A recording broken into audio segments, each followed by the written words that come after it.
इसकी कुछ प्रोविजंस हैं जो अभी तक जनता के बीच में नहीं आई हैं।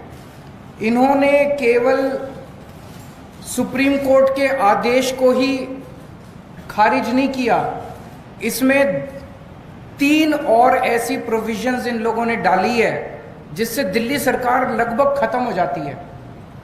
इसके अंदर इन्होंने लिखा है कि अगर कोई मंत्री अपने सेक्रेटरी को कोई आदेश देगा तो सेक्रेटरी के पास ये पावर दे दी गई है, सेक्रेटरी डिसाइड करेगा कि मंत्री का आदेश लीगली ठीक है कि गलत है। अगर सेक्रेटरी को लगता है कि मंत्री का आदेश लीगली ठीक नहीं है तो सेक्रेटरी मंत्री का आदेश मानने से इनकार कर सकता है। ये दुनिया के अंदर पहली बार हो रहा है कि सेक्रेटरी को मंत्री का बॉस बना दिया। आपको 2 उदाहरण देता हूं, अभी पिछले हफ्ते हुए हैं दिल्ली सरकार में। विजिलेंस सेक्रेटरी को सौरभ भारद्वाज जी ने आदेश दिया वर्क एलोकेशन ऑर्डर की ऐसे ऐसे होगा। विजिलेंस सेक्रेटरी ने अपने आप को अब एक दिल्ली सरकार के अंदर इंडिपेंडेंट अथॉरिटी डिक्लेयर कर दिया है। वो कह रहा है कि इस ऑर्डिनेंस के आने के बाद मैं ना तो चुनी हुई सरकार के प्रति जवाबदेह हूं और एलजी के प्रति भी जवाबदेह, मैं उस अथॉरिटी जो बनाई है उसके थ्रू जवाबदेह हूं। तो डे टू डे फंक्शनिंग के लिए विजिलेंस सेक्रेटरी कह रहा है मेरा कोई बॉस नहीं है, now I am an independent authority.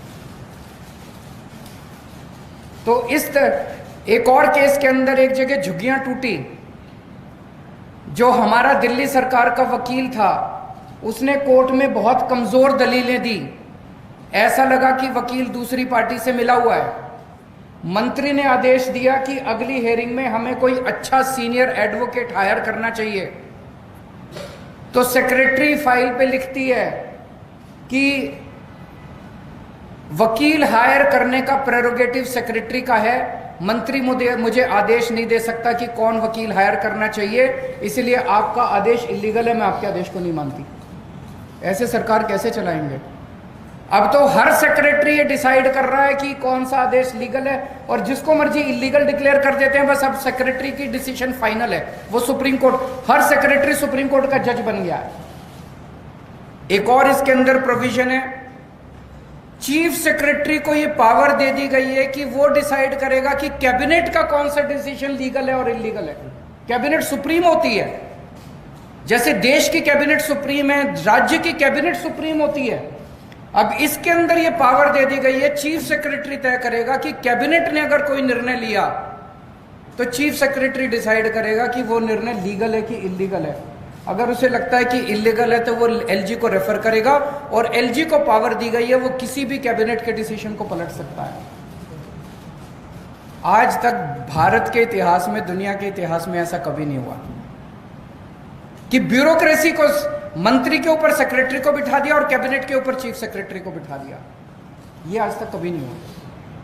एक और इसके अंदर प्रोविजन है कि दिल्ली सरकार में जितने कमीशंस हैं, जितनी अथॉरिटीज हैं, स्टैट्यूटरी अथॉरिटीज हैं, जितनी बोर्ड्स हैं, उन सब का गठन अब केंद्र सरकार करेगी। तो दिल्ली जल बोर्ड का गठन अब केंद्र सरकार करेगी, तो वही चलाएंगे फिर water sector. Delhi transport corporation का गठन अब केंद्र सरकार करेगी, तो वही चलाएंगे transport sector. Delhi electricity regulatory commission का जितने लगभग 50 से ज्यादा कमीशंस और अलग अलग सेक्टर्स के, वो सारे अब केंद्र सरकार गठन करेगी। तो दिल्ली सरकार क्या करेगी? चुनाव क्यों कराते हो? तो ये बहुत ही खतरनाक अध्यादेश है। इसका जितना हम इसमें पढ़ रहे हैं, जितना इसके अंदर जा रहे हैं, उतना ये लग रहा है कि ये बहुत ही गलत नीयत के साथ बनाया गया है।